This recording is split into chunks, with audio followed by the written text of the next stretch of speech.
Assalamualaikum warahmatullahi wabarakatuh. Halo semuanya, perkenalkan nama saya Hade Pardede Sulari dengan NIM 23552011100015. Jadi di video kali ini saya akan menjelaskan secara singkat materi mata kuliah AIK 4 dari pertemuan pertama sampai dengan pertemuan yang ke-16. Mari kita mulai. Jadi di pertemuan yang pertama ini dengan mata kuliah AIK 4 selaku dengan dosen pengajar Bapak Kamarudin Eskom Mkom. Pada pertemuan ini Bapak menjelaskan pengantar mata kuliah AIK 4 dan beberapa tentang materi kuliah mata kuliah AIK 4 dan juga ada peraturan perkuliahan, metode perkuliahan, materi perkuliahan, dan tugas perkuliahan. Masuk ke pertemuan yang kedua. Jadi di pertemuan yang kedua ini yaitu pengantar Islam dan iptek. Jadi Islam adalah agama yang rahmatan lil alamin yang memberikan landasan kuat bagi pengembangan ilmu pengetahuan dan teknologi di masa sekarang. Yang sebagaimana yang bisa mendorong umat Islam untuk menuntut ilmu dan mengembangkan pengetahuan Al-Quran dan hadis secara eksplisit sebagai bagian dari ibadah dan kewajiban. Banyak sejarah mencatat ilmuwan muslim dalam berbagai bidang seperti matematika, astronomi, kedokteran, dan fisika. Pada masa keemasan Islam, integrasi Islam dan iptek dapat diwujudkan dalam beberapa model seperti instrumentalistik, epistemologis, dan etis. Hal ini mencerminkan suatu kesatuan dalam nilai spiritual dan material dalam pandangan Islam. Lanjut ke pertemuan yang ketiga. Islam dan filsafat ilmu pengetahuan. Dalam Islam, ilmu adalah salah satu perantara untuk memperkuat keimanan. Iman tidak hanya akan bertambah dan menguat jika disertai ilmu pengetahuan. Seperti Albert Einstein yang bisa mengatakan bahwa science without religion is blind and religion without science is lame. Ilmu tanpa agama itu buta dan agama tanpa ilmu adalah lumpuh. Karena dalam pandangan Islam, ilmu agama dan umum sama saja berasal dari Allah. Islam juga menganjurkan kepada seluruh umatnya untuk bersungguh-sungguh dalam mempelajari setiap ilmu. Karena Al-Quran adalah sumber dan rujukan utama. Di samping itu, terdapat asumsi bahwa ilmu pengetahuan yang berasal dari negara-negara barat dianggap sekuler. Oleh karena itu, ilmunya itu harus ditolak. Lalu kita lanjut ke pertemuan yang keempat. Sejarah dan perkembangan iptek dalam peradaban Islam. Jadi sejarah dan perkembangan iptek dalam peradaban Islam itu merupakan bukti nyata bahwa Islam pernah menjadi pusat keilmuan dunia. Semangat menuntut ilmu yang digerakkan oleh ajaran Al-Quran dan hadis, dukungan dari pemimpin muslim, serta kontribusi besar dari para ilmuwan muslim telah menjadikan dunia Islam sebagai pelopor dalam banyak bidang ilmu. Meski mengalami masa kemunduran, warisan tersebut tetap hidup dan menjadi inspirasi bagi pengembangan iptek.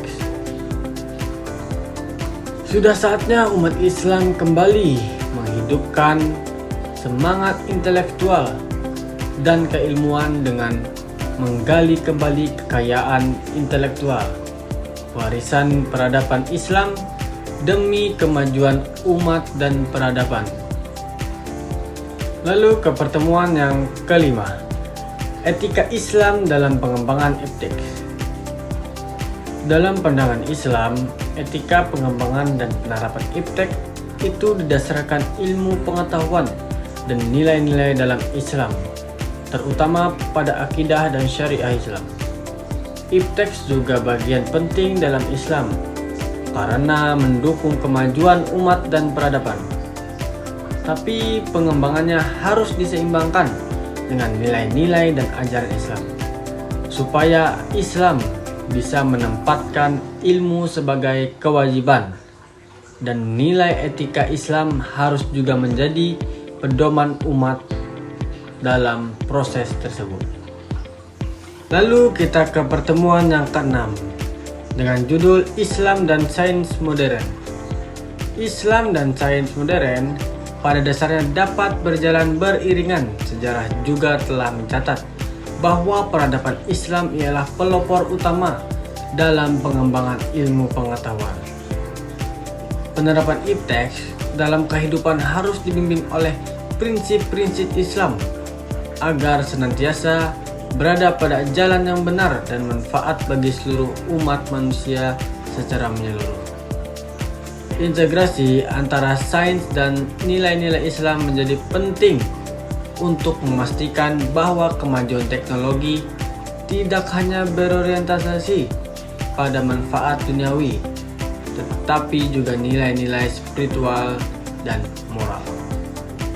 Lalu kita lanjut ke pertemuan yang ke-7. Islam dan teknologi informasi. Jadi teknologi informasi ialah membuka dimensi baru dalam metode berdakwah Islam. Banyak sekali platform seperti website, blog, platform video dan audio, aplikasi mobile, e-learning, media sosial, dan streaming kajian. Itu sangat menjadikan media efektif untuk menyebarkan ajaran Islam kepada masyarakat yang luas. Meskipun teknologi informasi membawa berbagai peluang dan kemudahan dalam berdakwah, kita juga perlu mengingat bahwa teknologi itu hanyalah alat. Yang lebih penting ialah substansi dari pesan dakwah itu sendiri, yang tetap didasarkan pada Al-Quran dan Sunnah, serta disampaikan secara hikmah dan pengajaran yang baik sebagaimana yang diajarkan dalam surah An-Nahl ayat 125. Pertemuan 8 ini ialah UTS. Jadi di pertemuan yang ke-8 ini sudah memasuki waktu di mana mahasiswa menjalankan tugas membuat video kelompok ujian tengah semester AIK 4. Jadi semua mahasiswa sibuk mempersiapkan kelompoknya untuk menghadapi ujian tengah semester yang sudah diberikan Bapak Kamarudin saat pertemuan pertama. Jadi setiap kelompok membuat tugas video sesuai materi yang sudah diberikan di setiap kelompok. Nah, ketika kita sudah selesai UTS, di pertemuan yang ke-9 ini kita langsung lanjut ke materi, yaitu dengan bertema Islam dan bioetika. Bioetika dalam Islam ini berfungsi sebagai pengawal perkembangan biologi modern agar tetap berada dalam koridor moral dan syariat. Prinsip maqasid al-syariah dan kaidah fikih menjadi landasan utama dalam menilai kebolehan tindakan medis dan bioteknologi. Penerapan bioetika juga dalam isu medis kontemporer menunjukkan bahwa Islam memberikan solusi yang kontekstual dan adaptif dalam kemajuan ilmu pengetahuan.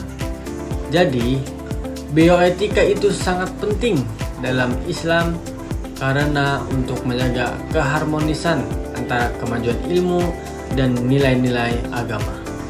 Lanjut ke pertemuan yang ke-10 yang bertema Islam dan lingkungan.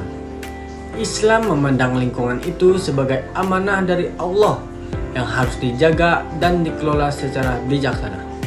Sebagai manusia, kita memiliki rasa tanggung jawab untuk menjaga keseimbangan alam dan mencegah kerusakan lingkungan.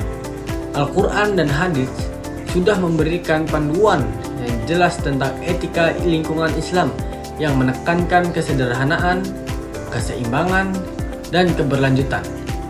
Di era modern, nilai-nilai Islam tentang pelestarian lingkungan terus dikembangkan melalui program Eko Masjid dan pengembangan fikih lingkungan dan berbagai gerakan Islam ramah lingkungan. Nilai-nilai ini juga memperkuat spiritualitas dan hubungan manusia dengan Sang Pencipta. Lanjut ke pertemuan yang ke-11 Islam dan ekonomi digital. Perkembangan ekonomi digital merupakan fenomena yang tidak dapat kita hindari dalam dunia yang modern saat ini. Penggunaan teknologi digital dalam berbagai sektor ekonomi memberikan dampak yang signifikan terhadap secara berbisnis dan bertransaksi. Menurut Islam, ekonomi digital ini tidak bertentangan dengan prinsip syariah, asalkan memenuhi ketentuan yang telah ditetapkan dalam Al-Quran dan Sunnah.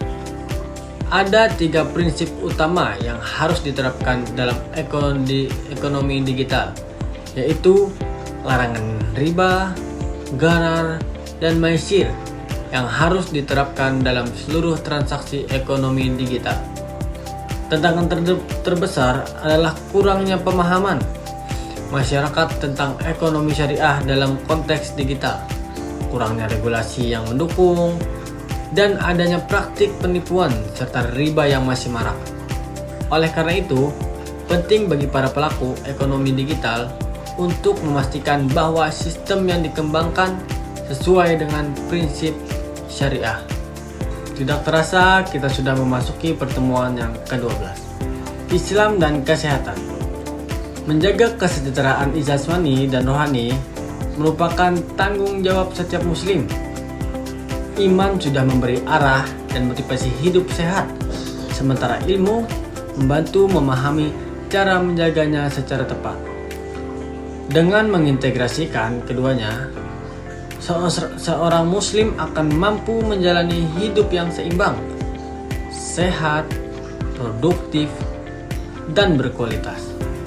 Ini adalah bentuk ibadah sekaligus wujud syukur atas nikmat tubuh yang diberikan Allah Subhanahu wa Ta'ala. Integritas iman dan ilmu perlu diwujudkan dalam tindakan nyata, seperti menjaga pola makan sesuai ajaran Islam, memanfaatkan ilmu kedokteran sambil berdoa dan bertawakal, dan menjadikan segala kerjaan aktivitas individu ibadah dengan mengintegrasikan iman dan ilmu. Manusia tidak hanya fokus pada kehidupan dunia, tetapi juga mempersiapkan diri untuk kehidupan di akhirat. Pertemuan yang ke-13 ini, Islam dan pendidikan.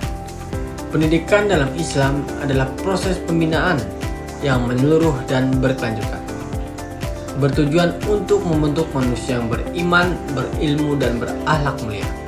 Islam tidak membatasi ilmu hanya pada ranah agama, tetapi juga mencakup ilmu pengetahuan duniawi yang dapat membawa kemaslahatan bagi umat manusia. Konsep pendidikan Islam menekankan pentingnya integrasi antara ilmu umum dan ilmu agama, serta menanamkan nilai-nilai spiritual dan moral dalam setiap proses pembelajaran. Dengan perkembangan zaman, pendidikan Islam harus berinovasi agar dapat menjawab tantangan modern tanpa kehilangan esensi ajarannya. Peran pendidikan Islam sangat penting dalam membangun masyarakat yang beradab, produktif, dan berlandaskan nilai-nilai ilahiyah. Di pertemuan yang ke-14 ini, temanya adalah Islam dan seni.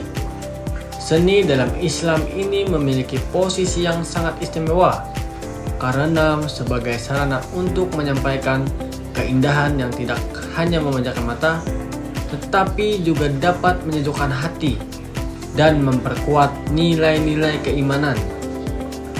Seni juga teruji efektif sebagai media dakwah melalui kaligrafi, arsitektur alami, musik, sastra film, dan animasi.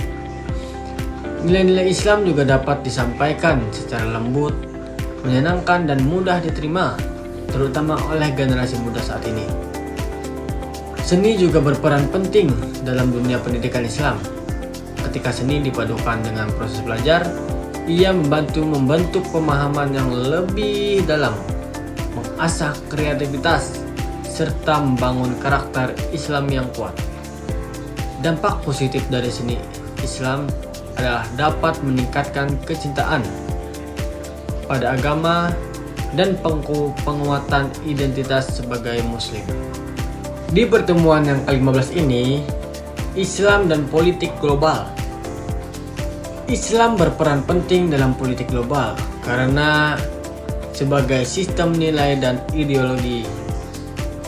Negara-negara Muslim memiliki pengaruh melalui diplomasi, ekonomi, dan budaya.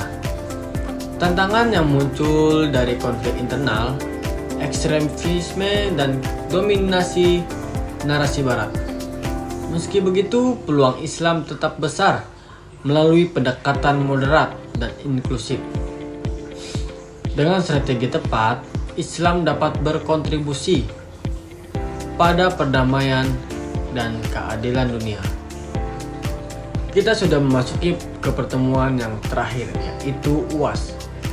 Pada pertemuan yang terakhir ini, kami sebagai mahasiswa ditugaskan untuk membuat sebuah video menjelaskan sebuah rangkuman materi yang disampaikan kelompok yang telah memaparkan materi di depan kelas maupun secara online. Dari pertemuan 2 sampai pertemuan 7 dilanjut dengan pertemuan 9 sampai dengan 15. Sekian penjelasan singkat yang dapat saya sampaikan. Jika ada kesalahan dalam membuat video ini, saya mohon maaf.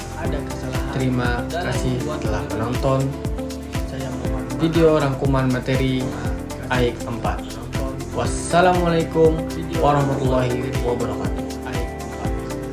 Sekian penjelasan singkat yang dapat saya sampaikan. Jika ada kesalahan dalam membuat